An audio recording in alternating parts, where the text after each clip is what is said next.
Chapter 5 dimulai dengan penjelasan Lukas tentang Akademi Sihir Aran. Lukas menjelaskan, Akademi Sihir Aran yang ada di selatan kota Daku adalah salah satu dari 3 sekolah paling top di Kekaisaran Karmina. Semua murid baru bakal ikut serta ujian setahun setelah mereka mendaftar. Berdasarkan hasilnya, mereka kemudian dibagi ke departemen sesuai dengan keahliannya masing-masing.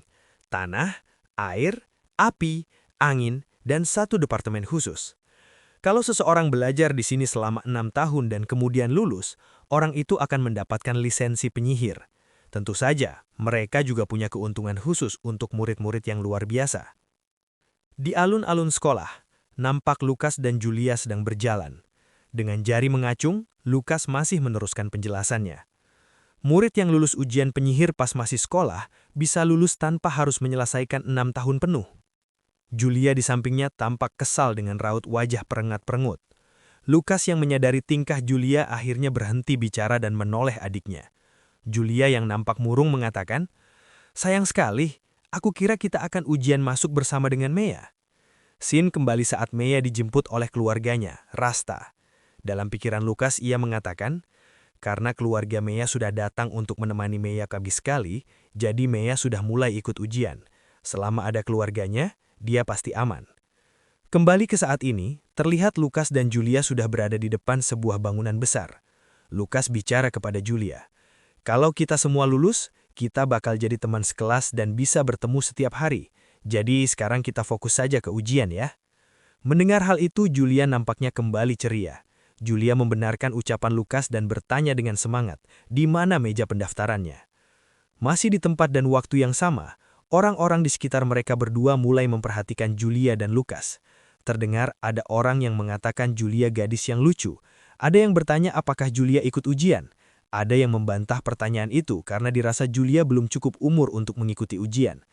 Terdengar juga orang yang menilai ketampanan Lukas dan mengatakan kalau Julia dan Lukas itu mirip banget. Orang lainnya juga ada yang berandai-andai mempunyai adik seperti Julia. Setelah semua itu, tiba-tiba saja ada seseorang menyapa Lukas dan Julia. Orang itu ternyata adalah Mina, wakil ketua OSIS Akademi Sihir Aran. Mina lalu jongkok dan bertanya kepada Julia, "Kamu menyelinap masuk ke sini untuk mengikuti kakakmu ya?" Julia dengan polos selalu menjawab, kalau dirinya ke sini untuk ikut ujian bersama dengan kakaknya.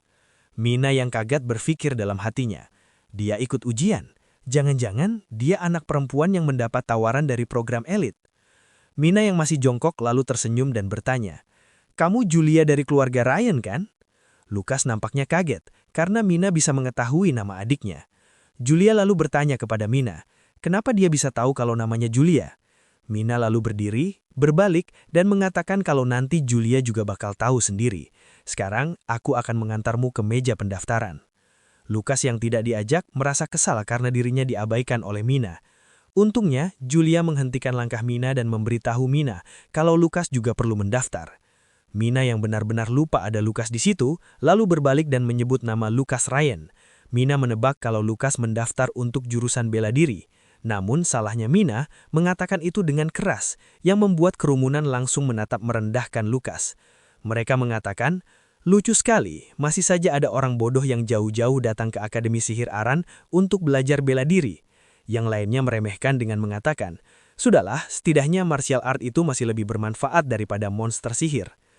Menyadari dirinya diremehkan, Lukas dalam hatinya berkata, tatapan meremehkan itu ternyata sama saja. Bahkan di Akademi Sihir Aran, semua penyihir merasa lebih superior daripada martial art, tapi kenyataannya mereka itu cuma sekumpulan orang lemah. Sama seperti Jeremy dan monster yang gak jelas itu. Untukku, mereka gak ada bedanya dengan serangga. Kalau bukan karena kebaikan orang tuaku, aku gak akan buang-buang waktu di tempat seperti ini. Mina yang menyadari keributan, hanya menghela nafas dan dalam hatinya mengakui kalau keributan meremehkan Lukas itu terjadi karena dirinya ngomong keras-keras. Lukas yang menjadi pusat perhatian, tiba-tiba dipanggil oleh Mina. Mina mengatakan kalau dirinya juga akan mengantarkan Lukas menuju ruang ujian setelah Lukas selesai mendaftar. Dalam hatinya Lukas mengatakan kalau Mina ini berbeda. Mina tidak meremehkan Lukas yang tidak punya sihir. Tapi di permukaan, Lukas berterima kasih dan sangat menghargai bantuan dari Mina. Lalu berpindah ke depan gedung pendaftaran. Terlihat di sana sudah banyak orang berkerumun. Mina memberitahu Lukas dan Julia agar menyerahkan formulir pendaftaran ke anggota Dewan Murid. Lalu Mina memberikan emblem kepada Lukas dan Julia. Mina lanjut menjelaskan kalau nomor ujian mereka ada di dalam emblem itu, dan menegaskan agar mereka berdua menggunakan emblemnya saat masuk ke ruang ujian. Mina berkata kalau ujiannya ada 3 bagian. Bagian pertama, akademi akan mengukur potensi sihir calon murid menggunakan lampu sihir. Di bagian kedua adalah tes bakat. Akademi akan memakai roh dari berbagai elemen untuk melihat kecocokan elemen pada seorang calon murid. Di bagian terakhir, calon murid akan diukur seberapa besar kerusakan yang dihasilkan sihirnya ke manakin uji. Lukas lalu bertanya kepada Mina, apakah yang daftar untuk jurusan bela diri juga harus mengikuti semua tahapan ujian ini? Mina dengan percaya diri lalu menjawab, iya. Biar adil, ujian masuknya sama untuk semua departemen. Lukas yang tidak puas dengan jawaban Mina, dalam pikirannya mempertanyakan apa benar itu sebuah keadilan, atau jangan-jangan mereka hanya malas membuat tes untuk jurusan bela diri. Lukas menggerakkan tangannya lalu berkata, begitu ya. Dalam pikirannya, Lukas berencana sedikit pamer kepada para murid itu, untuk menghilangkan prasangka buruk mereka terhadap ilmu bela diri. Scene lalu berpindah ke dalam gedung tempat pengukuran potensi. Di sana ada sebuah proyeksi dari kakek tua yang mengatakan kalau tes pertama akan segera dimulai dan menyuruh para peserta untuk menempelkan tangannya di lampu sihir satu persatu. Beberapa saat kemudian, gilirannya Lukas untuk tes. Di sampingnya ada si kakek tua yang terkaget-kaget. Kakek tua itu berkata, aku tidak pernah melihat hal seperti ini.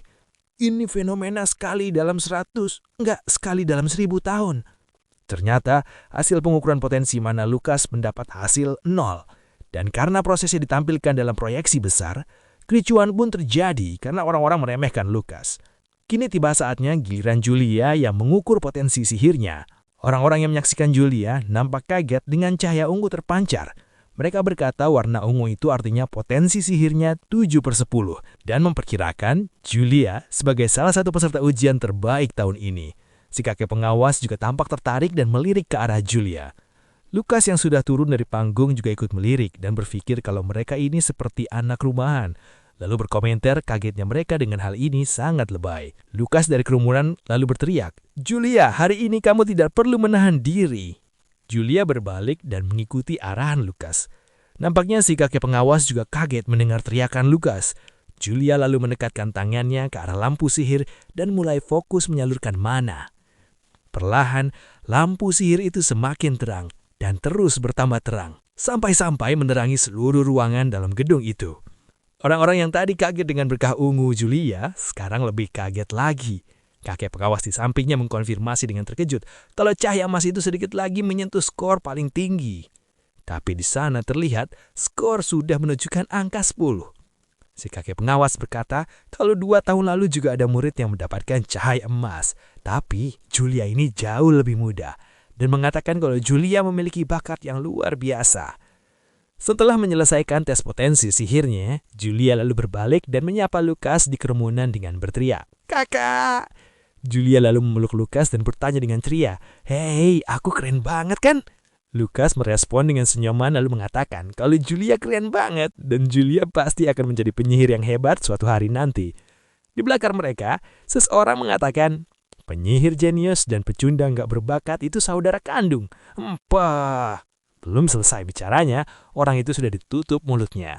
Orang yang menutup mulutnya mengatakan, sebaiknya kamu berhenti. Kamu tidak tahu apa yang akan dilakukan gadis itu jika kamu menghina kakaknya di depan si jenius. Orang itu lalu menyuruh temannya agar mencari orang lain jika ingin mengejek seseorang. Dia mengatakan gak ada gunanya mencari masalah dengan seorang jenius demi seorang pecundang. Lukas yang mendengar obrolan mereka hanya menunduk dan tersenyum puas dalam diam. Dalam pikirannya, Lukas membayangkan Julia dengan telinga dan ekor kucing yang sedang memarahi kerumunan. Dalam hatinya, Lukas mengatakan, kalau Julia memamerkan bakatnya yang hebat, maka Lukas bisa menjalani hidup di sekolah dengan tenang. Rupanya, semua itu sudah Lukas Presdordan. Lukas telah meneliti dan menyusun rencana dengan meningkatkan bakat Julia sampai maksimal selama 3 tahun terakhir. Mengakhiri ingatan Lukas di masa lalu, terdengar seseorang berteriak, selanjutnya adalah tes kedua, tolong semuanya pindah ke gubuk roh. Lukas yang masih menatap-natap kepada Julia mengepalkan tangan dan menguatkan tekad. Hari ini saatnya semua kerja kerasku membuahkan hasil. Begitu isi pikiran Lukas. pintu gedung terbuka dan kerumunan mulai keluar satu persatu. Lukas dan Julia yang melangkah keluar dari gedung tes itu mengakhiri chapter 5.